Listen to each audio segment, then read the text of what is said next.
We guide you through how to open zip files on Windows 10 so you can access compressed files easily. First thing you need to do is locate the zip file on your computer, usually in the Downloads folder or wherever it was saved. Right-click on the zip file and select Extract All, then choose a destination folder and click Extract. Windows will automatically unzip the files and open the folders so you can view the contents.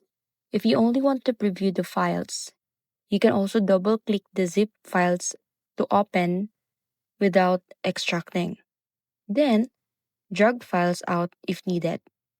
For more advanced options, you can use free tools like 7-zip or WinRAR, but Windows 10 already has built-in support for zip files. This makes opening and managing compressed files quick and hassle-free.